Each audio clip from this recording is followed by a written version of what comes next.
ఖజానాలో డబ్బులు ఉంటే అవినీతి చేస్తారు. చేసిన అవినీతంతా వైఎస్ఆర్ కాంగ్రెస్ పార్టీ అధికారులు చేసి ముంపులో వేస్తారు. ఆ టైటిల్ పెట్టినాడు కూడా ముంపులో కేంద్రంలో కూడా మేలు. మరి ఎట్లా వేస్తారు అనేది వాళ్ళకి కనీసం జర్నలిస్ట్ వాళ్ళు కూడా విజ్ఞప్తి వేస్తే బాగుంటుంది.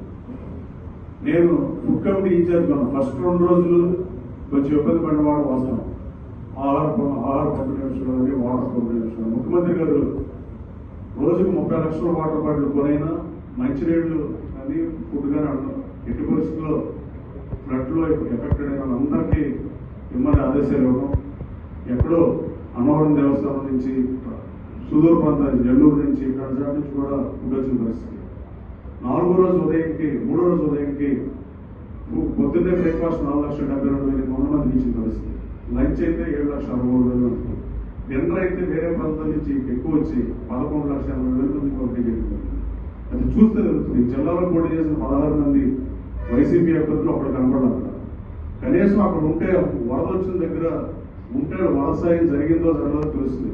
ఒక్కడు కూడా రాకుండా ఆఖరికి సింగ్ దగ్గర కానీ ఈ కృష్ణరాజు కాన్స్టిట్యూషన్ జక్కంపూడి కానీ ఎంతోమంది వైఎస్ఆర్ కాంగ్రెస్ పార్టీకి అనుకూలంగా ఉండే ప్రాంతం.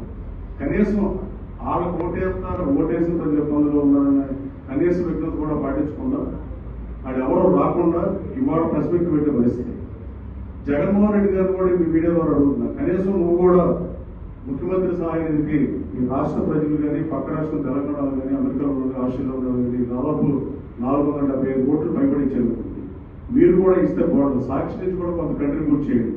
సీమారెఫ్ ఫండ్కి 750 కోట్ల రూపాయలు ఖర్చు అయితే అప్పుడు వరద వస్తాం వల్ల అప్పుడు తక్షణంగా దాంట్లో 534 కోట్లు ఒకేసారి రాయటం ఆ దుర్మార్గానికి పరాకాష్ట. మనం మాట్లాడేది కనీసం జనం నమ్మేటట్టు ఉండాలి. అలాగే మీరు మీ పార్టీ నుంచి పోటీ చేసిన వాళ్ళు ఎవరో అక్కడ 16 మంది వచ్చి కనపడాలని వీడియోస్ మీరే కోసం చెప్పి మీరు వచ్చి వరద సాయం మీకు బాధ్యత లేదా? మీరు రావాల్సిన అవసరం లేదు. మీరు ప్రజలు చట్టసభలకు పోటీ చేసినప్పుడు మీకు ఓడిపోతే మీరు రాకుండా ప్రభుత్వ అధికారులు చేశారు. మా తెలుగుదేశం పార్టీ నాయకులు కార్యకర్తలు ఏది ఖర్చు పెట్టిన డబ్బులు కాదు. ఏది పడితే అది రాస్తే ప్రజల నంబర్ని ఆడకూడదు తెలుసు. బట్ కాకపోతే ప్రతిపక్ష పార్టీ బాగా చేశారని విమర్శించే సాహసం చేయలేక అలా రాసిందని భావిస్తున్నాం. ఇవాళ అంబాపురం దగ్గర కానీ నైనవరంలో కానీ జక్కంపూడిలో కానీ శ్రీనగర్లో కానీ అంత ఫ్లడ్ ఉన్నా మేము కనపడ నియోజకవర్గంలో కొంచెం 2 అడుగులు 3 అడుగులు వరద నీరు ఉన్న పరిస్థితి. నేను అక్కడ చూస్తే నేను కూడా 11 రోజులు ఇక్కడే ఉన్నా. నేను విజయవాడ ఎంపీ గారు శాసనసభ్యులు అందరూ కలెక్టరేట్లో ఉండి మేము చూస్తే కోతవేడి దూరంలో జగన్మోహన్ రెడ్డి గారు కానీ పోటీ చేసిన 16 మంది అభ్యర్థులు కానీ ఎవరు రాకుండా ఉన్న పరిస్థితి. అట్లాగే రేషన్ కూడా డిస్ట్రిబ్యూట్ చేసిన పరిస్థితి. చాలా మంది తెలుగుదేశం పార్టీ శాసనసభ్యులు మంత్రులు కూడా ఫుడ్ పంపించిన పరిస్థితి. ఇట్లాంటి పరిస్థితుల్లో కనీసం ఇందిరాగాంధీ స్టేడియంలో రిసీవ్ చేసుకుంటే ఫుడ్ ఎక్కడి నుంచి వచ్చినా ఏ వైఎస్ఆర్ కాంగ్రెస్ పార్టీ నాయకులు ఒక్కడు కూడా పోటీ చేసిన ఒక అభ్యర్థి కూడా ఏది పంపిస్తున్నారు. కావాలి మీరు అధికారులతో చెక్ చేస్తున్నారు. ఈ ప్రభుత్వం మీద విమర్శలు చేయడం తప్ప సద్విమర్శలు చేస్తే బాగుంటుంది తప్ప ముందు అసెంబ్లీకి వచ్చి మాట్లాడితే బెటర్గా ఉంటుంది.